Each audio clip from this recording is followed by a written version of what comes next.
Welcome to 5 Minute Tool Reviews, where I review a tool that I bought with my own money in 5 minutes or less. Today I'm going to be reviewing my Ridgid 18-volt brushless palm and trim router.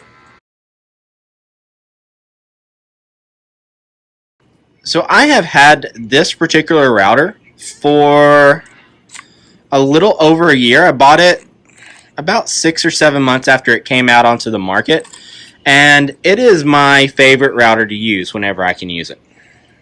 The main place this router excels is on putting edges on things. You're not going to hog out dados. You're not going to do mortising operations. It's really made just for your profile bits, and if you're using a heavy profile bit, you probably need to take 2 passes. But that's what it really excels at. It fits in your hand very well. I always use it with a 4 amp hour battery. So I do use it with your big battery. The reason I do that is I do notice a power difference between the small and large batteries. And there's enough, maybe not to do all 60 of these cabinet doors, but I could probably get through about half of them on one battery. Is a little bit top heavy, but it does sit up nice so you can turn it on and off. It comes with a circular base and a square base. I leave the square base on just because that's what I like using. It does have a place for an edge guide that I rarely use, and it is variable speed, but I always leave it turned up to speed setting 7. To turn it on or off, I'm not a huge fan of the switch, but I kind of understand why they did it. They don't want to make it too easy so you accidentally turn it on. But you take it and you pull this out. And turn it off really quick, push in, and you notice it starts and stops pretty quick. So it stops there. It only takes 1/4 inch bits, and you can adjust it 2 ways. So the way I always change my bits is I undo the clamp, push the lever, and just pull the head off right there, and then your bit goes in there. My bit is a little bit deep in there, which is going to get me to a complaint that I have about this in just a second.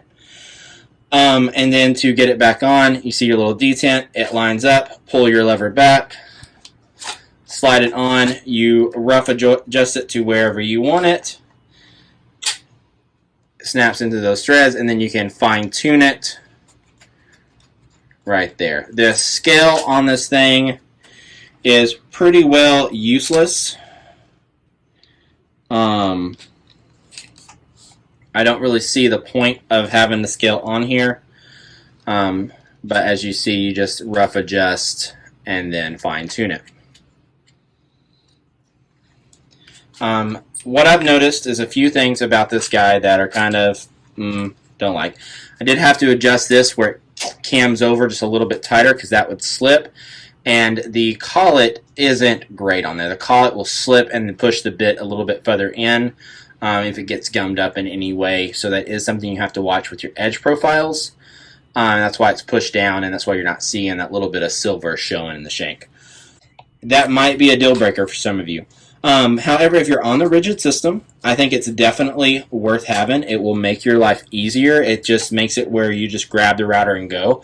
I've seen one guy on YouTube have like 7 of these with 7 batteries with 7 bits just for all the different roundovers he does all the time.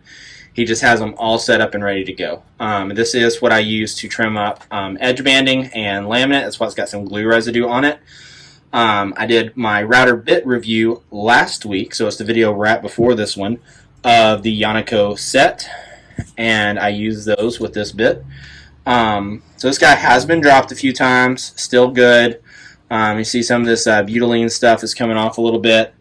That's to be expected. So for, I think this was $99 when I bought it. It might still be $99, I'm not sure, but definitely if you're looking for a little palm router and you're on the Ridgid system, definitely worth getting. I think DeWalt, Milwaukee, and Makita all make one now too, and these little guys are great and dream to use with no cord.